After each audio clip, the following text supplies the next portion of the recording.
Assalamualaikum warahmatullahi wabarakatuh. Selamat pagi semuanya. Alhamdulillah pada kesempatan pagi hari ini kita masih diberi kesehatan untuk melanjutkan pembelajaran, yaitu mata kuliah inovasi pembelajaran yang dipimpin langsung oleh yang terhormat dosen Bapak Abdus Salam, Magister Pendidikan. Selawat serta salam semoga tetap tercurahkan kepada baginda Nabi kita, yaitu Nabi Muhammad SAW, yang mana beliau telah membawa kita dari zaman kebodohan, dari zaman jahiliyah menuju zaman yang terang benderang, yakni al-Islam ad-din.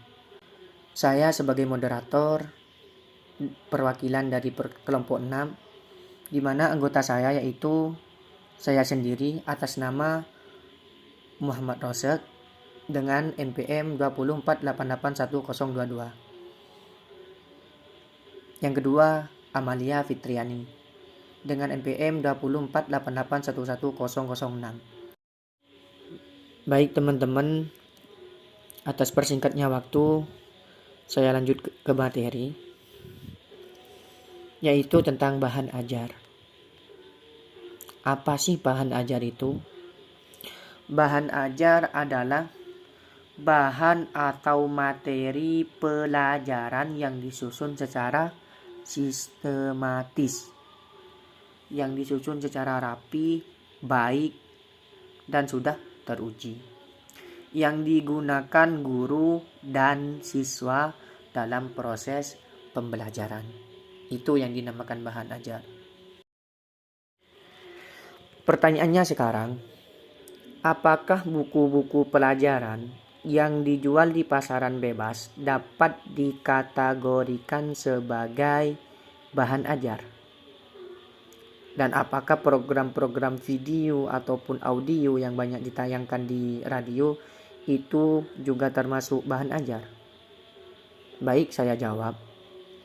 Untuk menjawab pertanyaan tersebut di atas, materi pelajaran yang sengaja dirancang secara sistematis untuk keperluan suatu proses pembelajaran, walaupun dijual di pasaran bebas, maka dapat dikatakan bahwa buku dan program tersebut adalah bahan ajar. Karena kenapa? Karena sudah sistematis, sudah dirancang dengan baik. Contoh, di kelas ada buku kan, di situ ada buku guru dan ada buku siswa. Di situ sudah ada panduannya. Oh, ternyata buku ini cara gunanya kayak gini. Harus dimulai dengan ini, ditutup dengan ini, dikasih ini. Udah mempunyai tujuan dan nanti manfaatnya ini, dampaknya ini. Itu yang dimaksud dengan sistematis. Itu bisa dikatakan bahan ajar. Namun apabila tidak, maka tidak dapat disebut bahan ajar, walaupun buku dan program-program tersebut berisi materi pembelajaran. Artinya, bahan ajar tersebut hanya dapat digunakan untuk audiens tertentu dalam suatu proses pembelajaran tertentu, dan tidak semua buku tersebut, buku di sekolah, di perpus, itu belum bisa dikatakan bahan ajar kalau tidak mempunyai program ataupun perancangan sistematis, perancangan dengan baik. Contoh, saya buat buku sembarang, tidak tahu tujuannya siapa, cara pakainya siapa, itu belum bisa dikatakan bahan ajar. Kayak seperti itu. Baik, sekarang masuk ke macam-macam bahan ajar, yang mana ini akan dibacakan oleh teman saya, yaitu Amalia Fitriani. Assalamualaikum warahmatullahi wabarakatuh. Saya Amalia Fitriani akan memaparkan materi macam-macam bahan ajar. A. Bahan ajar cetak. Bahan ajar cetak adalah sejumlah bahan yang disiapkan dalam kertas yang dapat berfungsi untuk keperluan pembelajaran atau penyampaian informasi. atau Camp dan Dayton 1985. Saat ini bahan ajar cetak masih menjadi bahan ajar yang sangat baku untuk dipergunakan secara luas di sekolah-sekolah. Bahan ajar cetak pada umumnya digunakan baik oleh guru maupun siswa, dan saat ini diproduksi dan penggadaannya dapat dilakukan langsung oleh sekolah-sekolah dengan menggunakan mesin cetak, mesin fotokopi, ataupun mesin duplikator. Fasilitas dan sarana untuk mengembangkan bahan ajar cetak saat ini secara praktis tersedia di sekolah-sekolah.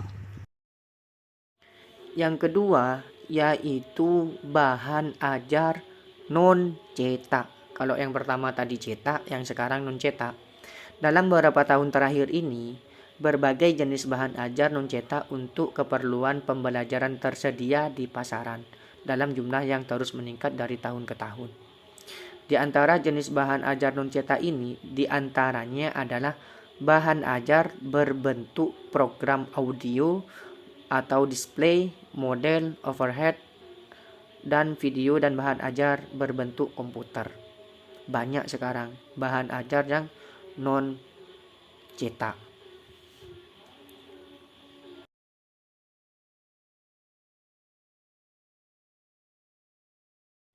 Apa aja sih bahan ajar non cetak itu? Saya akan menyebutkan beberapa saja ya teman-teman. Yang pertama itu ada bahan ajar display.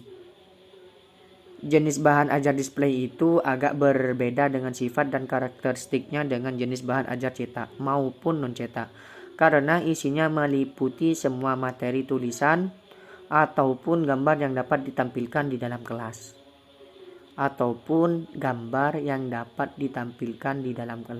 Kelompok kecil ataupun siswa secara perorangan tanpa menggunakan alat proyeksi. Pada umumnya, bahan ajar jenis display ini digunakan oleh guru pada saat ia menyampaikan informasi kepada siswanya di depan kelas. Contohnya yaitu seperti jenis bahan ajar display dalam modul ini ada antara poster, peta, foto, dan lain-lain. Kalau teman-teman masih ingat di waktu kita SMP, SMA, ataupun SD, sekolah dasar, guru kita itu pernah memaparkan peta di depan ataupun gambar orang lagi bermain sepak bola ataupun gambar orang lagi upacara. Itu adalah bahan ajar yang non cetak yang berupa display, hanya gambar, tapi gambarnya itu mempunyai makna dan arti yang sangat bagus gitu. Contohnya seperti poster, apalagi poster di jalan itu masih kan kadang ada poster di jalan apa ya, contoh jauhi narkoba, terus ada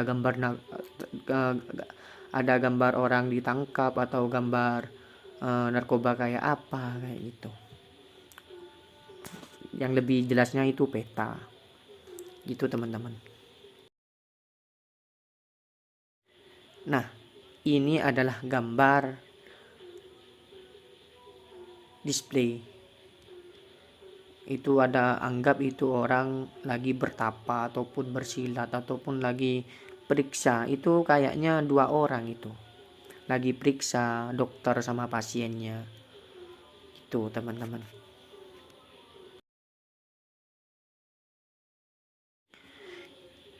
Yang kedua yaitu audio program.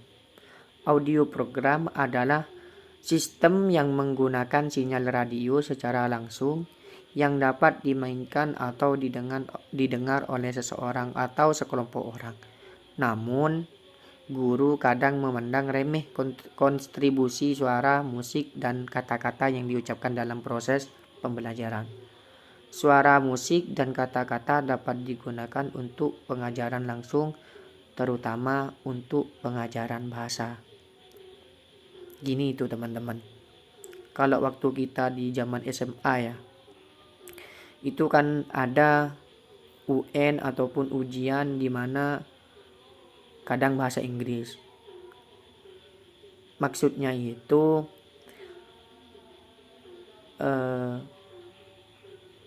audionya itu sebagai alat memperjelas kata-kata tersebut. Contoh kalau kita belajar bahasa Arab yang betul bagaimana? Kitabung kan gitu. I'abung kadang kan gitu. Yang membaca di audionya itu orang yang udah berpengalaman, orang yang fasih, orang yang hebat dalam berbahasa. Apa contoh lain seperti belajar bahasa Inggris. I love you too, seperti itu. Bukan I too, bukan gitu. Kan kalau kita gak tahu kan kadang I love too kan gitu. Gitu sebagai alat memperjelas. Itu aslinya apa ya? Butuh kalau kita mau belajar bahasa Inggris biar tahu oh bacaannya yang betul kayak gini. Kan kadang ada guru yang tidak terlalu fasih. Gitu teman-teman. Ini adalah contohnya radio ataupun kaset.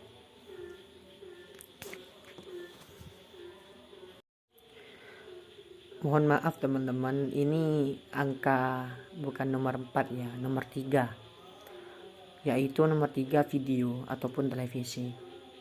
Video, televisi itu juga termasuk bahan ajar kalau sudah dirancang dengan baik. Apa sih bahan ajar yang non cetak yang kaya informasi dan lugas untuk dimanfaatkan dalam program pembelajaran? Kenapa? Karena dapat sampai ke hadapan siswa secara langsung. Di samping itu, video menambah suatu dimensi baru terhadap pembelajaran. Dan siswa dapat menemukan gambar di bahan ajar cetak dan suara dari program audio tersebut. Tetapi, video dapat memberikan gambar bergerak kepada siswa.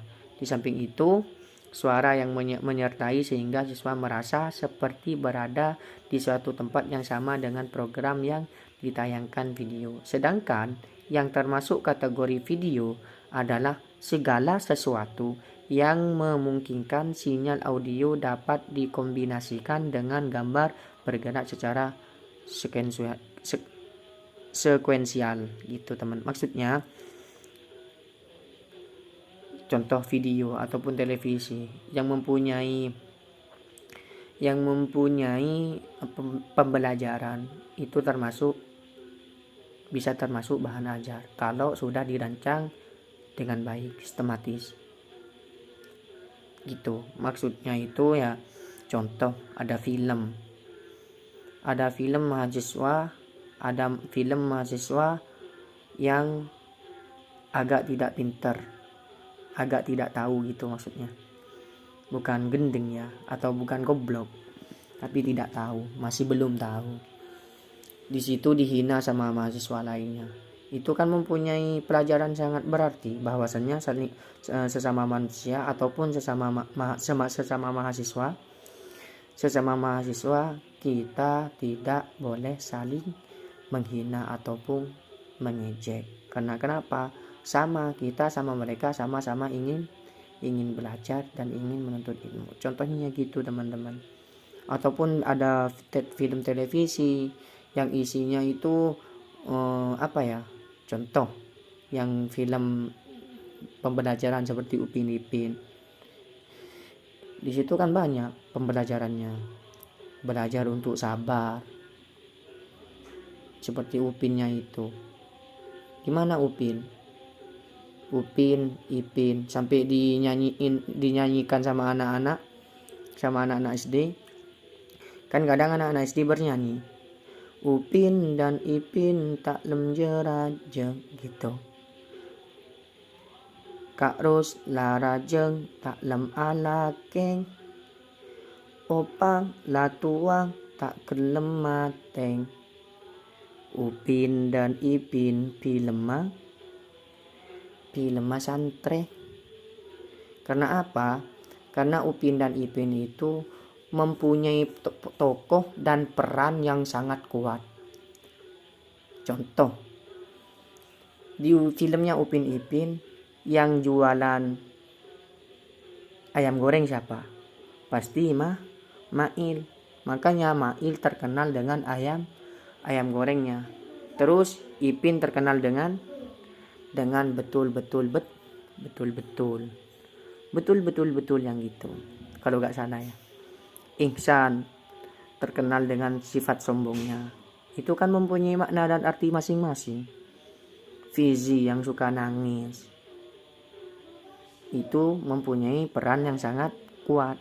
Makanya dari sejak saya masih SD ataupun masih TK ya, Pak Ud, kalau Pak Ud itu kalau menurut orang sini, orang Madura, teretana Bu Ud, laken Bu Ud. Terus setelah PAUD TK. TK itu kalau sekarang diubah taman kere-kere. Gitu teman-teman.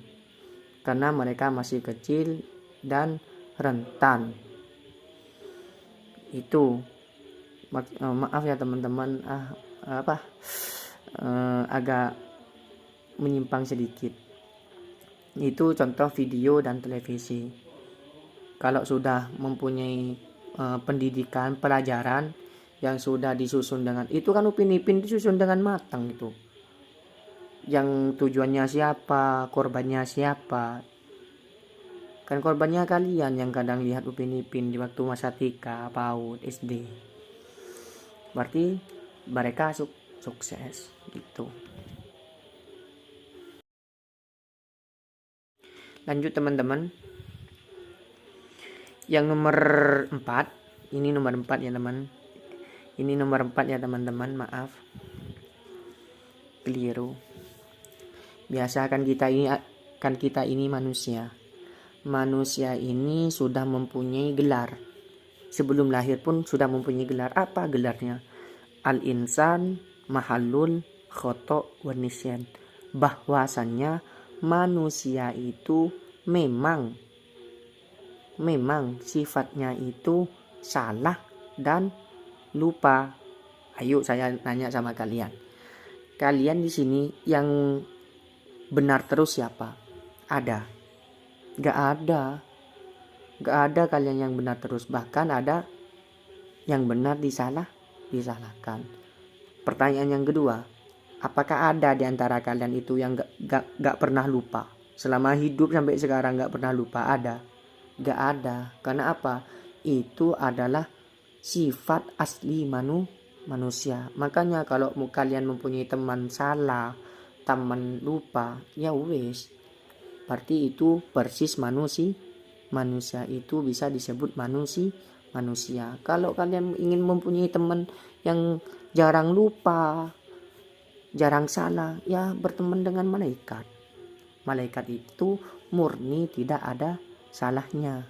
Kalau malaikat sama Allah Subhanahu wa taala disuruh ke sujud ya sujud, disuruh ke timur ya ke timur. Kalau kita disuruh ibadah bahkan masih ditunda, ngeyel. Gitu. Maksudnya gitu teman-teman. Nomor 4 yaitu bahan ajar berbasis komputer. Maksud berbasis komputer ini adalah program pembelajaran. Gini ya teman, program pembelajaran yang terus meningkat akhir-akhir ini. Ya memang betul. Komputer di Indonesia bahkan di luar negeri sana ya sangat meningkat drastis atau pesat. Pemanfaatan komputer untuk program pembelajaran dapat langsung dioperasikan oleh siswa langsung atau terkoneksi dengan komputer lain. Sedangkan yang termasuk program komputer untuk pembelajaran adalah sebagai jenis bahan ajar non-cetak. Udah jelas ya, bahwasanya komputer itu program non-cetak yang membutuhkan komputer untuk menayangkan sesuatu untuk belajar. Komputer yang digunakan siswa dalam proses pembelajaran biasanya berbentuk start alone atau komputer terminal yang terkait dengan komputer utama. Contoh, kalau sekarang itu sudah berlaku kembali di tahun sekarang, di tahun 2021, siswa SD itu sistem ujiannya pakai komputer. Meskipun saya itu bernilai itu belum layak. Tapi saking pesatnya teknologi di Indonesia, sekarang SD bisa harus ujian komputer. Maksudnya gini teman-teman, kalau di nomor 4 ini itu pas sekali dengan zamannya kita sekarang. Kenapa? Kita belajar online, kita belajar jarak jauh, kita belajar daring. Itu semua kan kita daring lewat HP, kadang lewat laptop. Itu kan tetap muka, itu pembelajaran secara non cetak ataupun lewat komputer, lewat jaringan. Iya, kalau gak ada jaringan, gak bisa kita melaksanakan pembelajaran tersebut. Mau gimana kalau gak ada jaringan? Wong kadang lemot aja bikin kita nyesel, bikin kita gimana ya, reseh tuh loh, gak enak, putus-putus seperti juaranya robot, kakak mu dadadadadang gitu biasanya. Kan kadang gitu kalau jaringan tidak mendukung, lemot. Biasanya ini sering terjadi di pedesaan, yang dimana kekurangan seperti jaringan terlalu sedikit, ataupun hujan, ataupun mati lampu. Nah, itu teman-teman, itu yang dimaksud dengan bahan ajar yang berbasis komputer. Bahkan sekarang kita bisa melihat wajah orang Amerika tanpa harus ke Amerika. Itu adalah gimana ya, zaman yang sangat canggih. Tapi tidak semuanya itu termasuk bahan ajar. Kalau bahan ajar yang ada di komputer itu sudah tersusun dengan rapi. Contoh sekarang belajar daring itu sudah dipertimbangkan, sudah direncanakan dengan program sistematis yang sangat baik dan yang sangat bagus. Gitu teman-teman, ini adalah contohnya. Yang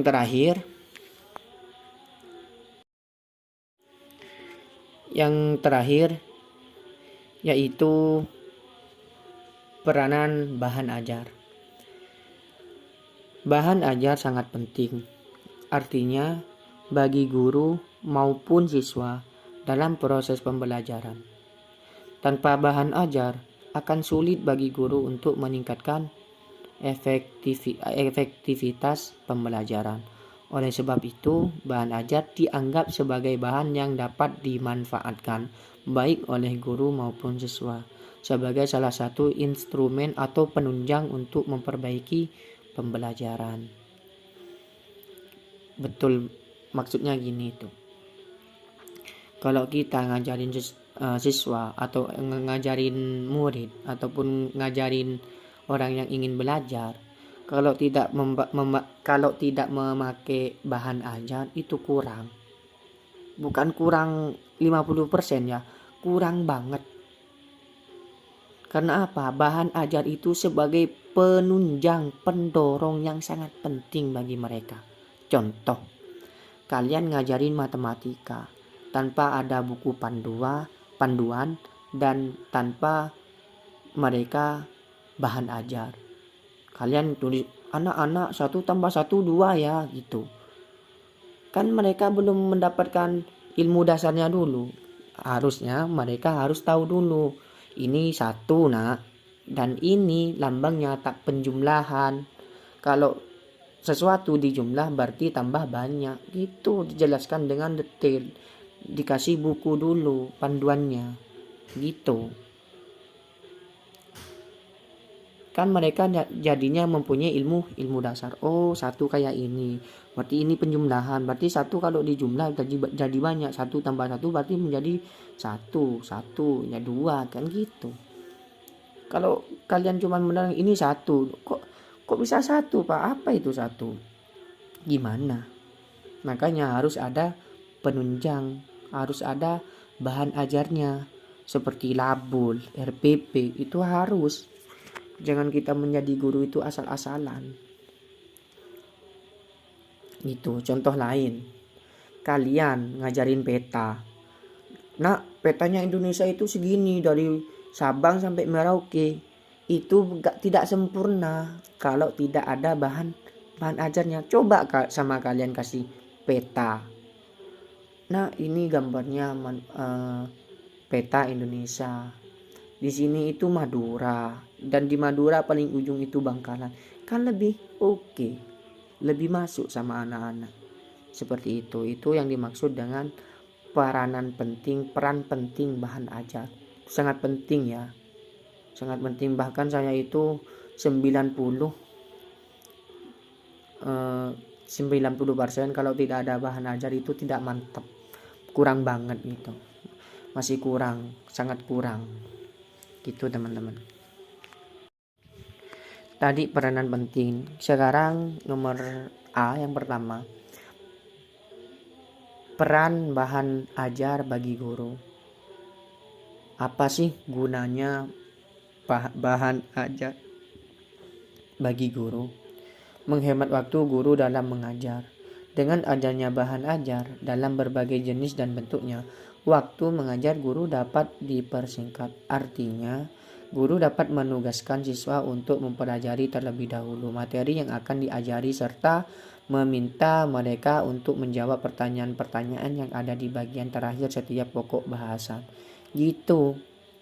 Kalau menjadi guru seperti itu, kita harus matang ataupun tahu materi yang akan kita pelajari untuk anak, untuk pengajarnya, untuk yang mau diajarkan gitu teman-teman.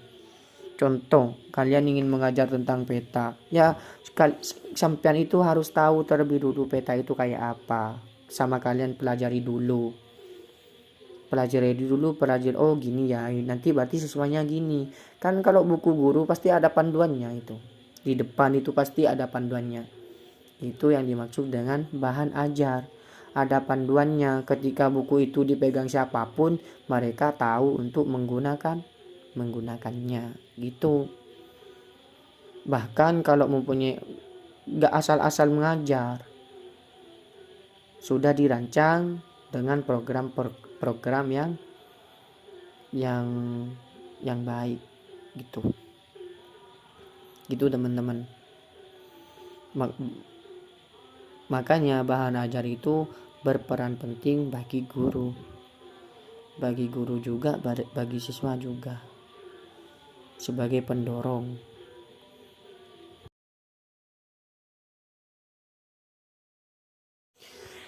Kalau tadi itu peranan penting untuk guru, yang B, yang nomor 2 sekarang yaitu peranan penting bahan ajar bagi siswa. Apa? Siswa dapat belajar tanpa harus ada guru atau teman siswa yang lainnya. Artinya, dengan adanya bahan ajar yang dirancang dan ditulis dengan urutan yang baik dan logis, serta sejalan dengan jadwal pelajaran yang ada dalam suatu semester, misalnya, maka siswa dapat mempelajari bahan ajar tersebut secara mandiri dimanapun ia suka. Dengan demikian, siswa lebih siap mengikuti pelajaran karena telah mengetahui terlebih dahulu materi yang akan dibahas gitu. Kalau sampean nanti jadi guru, kasih dulu materinya. Bukan kamu kasih materi itu dijelaskan, jangan. Berarti mereka tidak mempunyai pengetahuan terlebih dahulu. Contoh, besok pelajaran agama Islam yaitu mengetahui 25 nabi. Kasih itu bukunya biar mereka belajar nanti malam. Baru ketika besok kita melakukan pembelajaran.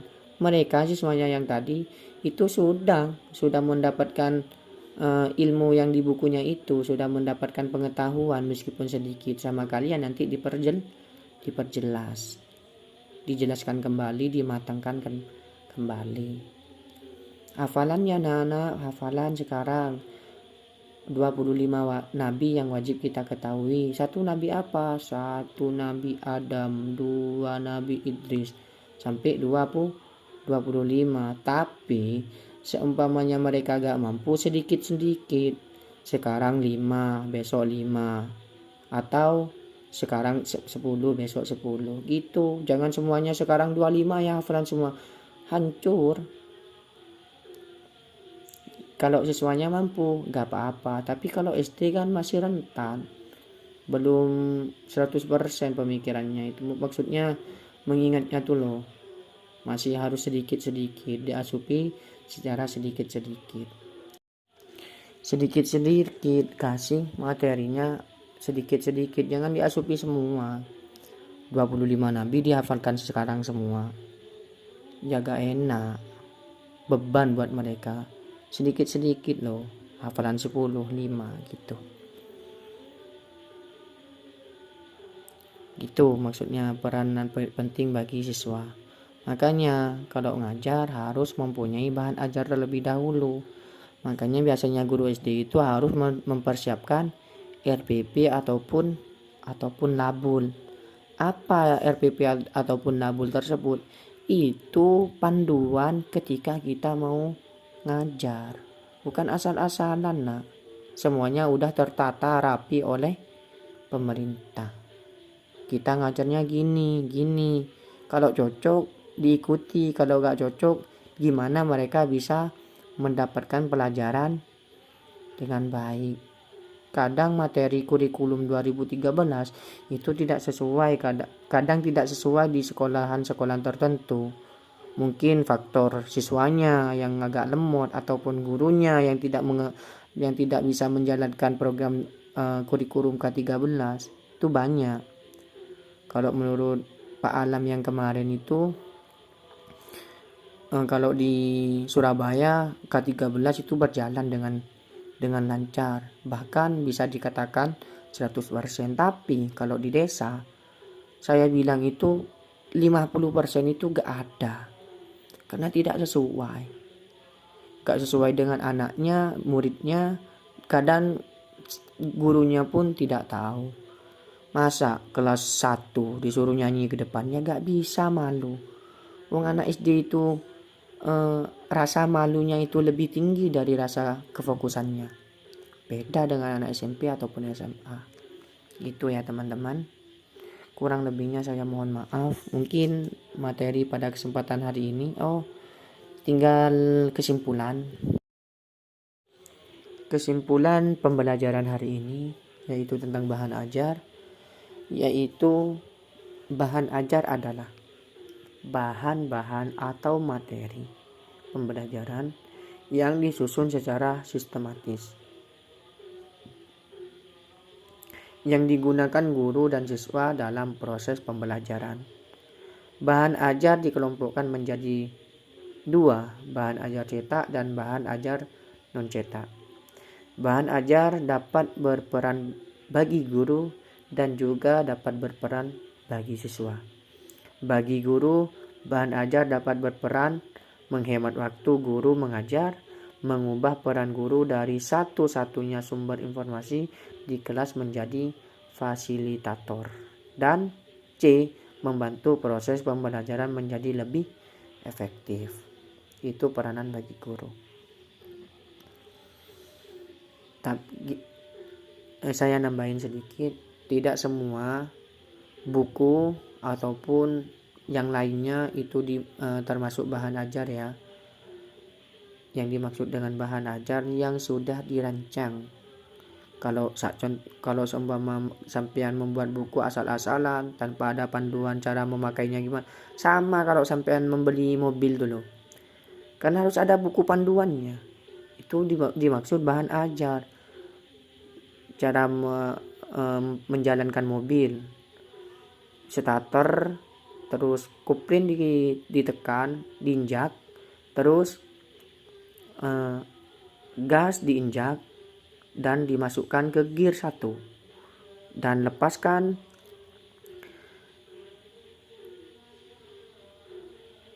kupling secara perlahan gitu. Kan ada panduannya, itu dimaksud dengan bahan ajar.